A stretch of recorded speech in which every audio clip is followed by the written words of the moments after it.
మాటల్లో పత్రి గారి మాటల్లో సంగీతము, నృత్యము, ధ్యానము, జీవితము అన్న విషయాన్ని అర్థం చేసుకొని నేను ఎప్పుడైతే చిన్నతనంలో నేర్చుకున్నటువంటి మార్షల్ ఆర్ట్స్ కావచ్చు, డ్యాన్స్ కావచ్చు, వేమన పద్యాలు కావచ్చు, ఈ ఆధ్యాత్మిక చింతన ఇవన్నీ కూడా గురువుగారు పరిచయమైన తర్వాతకి మళ్ళీ వాటిని పునఃప్రారంభించడం జరిగింది.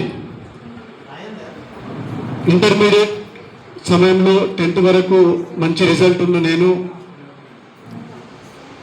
ఇంటర్మీడియట్లో అనేక రకాలైనటువంటి అలవాట్లను నేను అలవాటు చేసుకొని ఇంటర్మీడియట్ మొత్తం ఫెయిల్ అయినాను.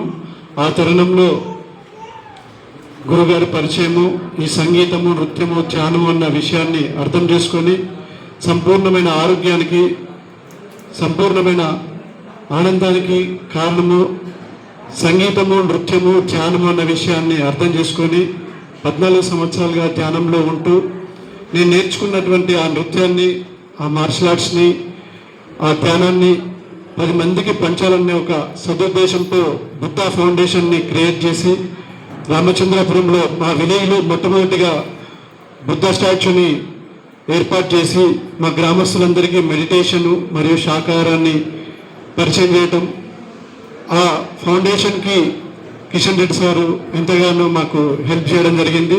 కర్తాల్లో ప్రతి సంవత్సరం మేము ప్రోగ్రామ్స్ చేస్తాము.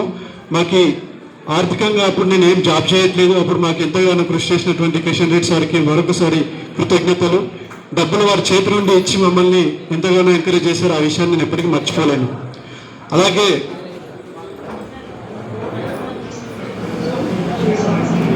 ఈ యొక్క డ్యాన్స్ని బుద్ధా ఫౌండేషన్ ద్వారా అందరికీ పరిచయం చేయాలన్నట్టుగా మొట్టమొదటిగా మా విలేజ్లో స్టార్ట్ చేసినటువంటి బుద్ధా ఫౌండేషను, రెండవది పడమటి కేశవపురం హై స్కూల్లో డిఓ పర్మిషన్తో 2వ స్టాచ్యూని అక్కడ పెట్టడం జరిగింది. 3వ స్టాచ్యూ ఖమ్మం జిల్లా ఎర్రపాలెం గ్రామంలో, అంటే ఓన్లీ బుద్ధా స్టాచ్యూ పెట్టడం కాదు, అక్కడ మెడిటేషన్ని, మార్షల్ ఆర్ట్స్ని, డ్యాన్స్ని, భజగోవిందాన్ని, వేమన పద్యాల్ని ఇలా పిల్లలకి అవసరమయ్యే విధంగా కోచింగ్ ఇస్తూ 3 రోజుల వర్క్షాప్ కండక్ట్ చేస్తూ అక్కడ ఎర్రపాలెంలో ఖమ్మం జిల్లాలో 4వ స్టాచ్యూని చేయడం జరిగింది. చివరగా మొన్న గానుపాడ్ హై స్కూల్లో రాజేందర్ సార్ వాళ్ళ స్కూల్లో కూడా 4వ స్టాచ్యూని కూడా మనము వారి ఆధ్వర్యంలో విత్ డిఓ పర్మిషన్తో చేయడం జరిగింది. 4 days వర్క్షాప్ కండక్ట్ చేసి అక్కడ పిల్లలందరికీ వేమన పద్యాలు, మెడిటేషన్ గురించి తెలియజేసి అక్కడ ఒక స్టాచ్యూను ఏర్పాటు చేయడం జరిగింది. బుద్ధా ఫౌండేషన్ యొక్క లో భాగమే మైత్రేయ కూచిపూడి కళాక్షేత్రం. మైత్రేయ కూచిపూడి కళాక్షేత్రాన్ని గత 10 సంవత్సరాలుగా స్టార్ట్ చేసి ఒక 800 మంది విద్యార్థులకు కూచిపూడిని మరియు డ్యాన్స్ని మరియు వేమన పద్యాలు, భజగోవిందాన్ని నేర్పించడం జరిగింది.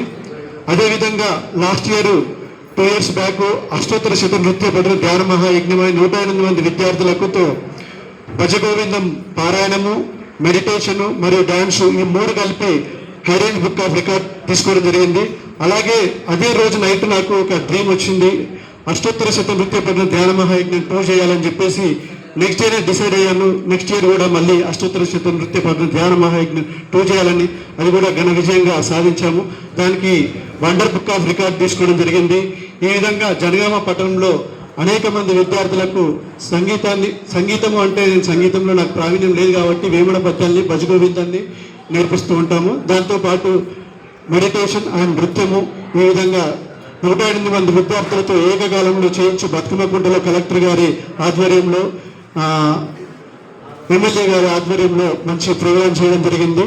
పిల్లలందరికీ మెడిటేషన్, మార్షల్ ఆర్ట్స్ ఇవన్నీ కూడా నేను నేర్చుతూ అందరి పిల్లల్లో, అందరి తల్లిదండ్రుల ఆనందాన్ని చూడాలన్న ఒక సదుద్దేశంతో ఈ కళాక్షేత్రాన్ని స్టార్ట్ చేయడం జరిగింది.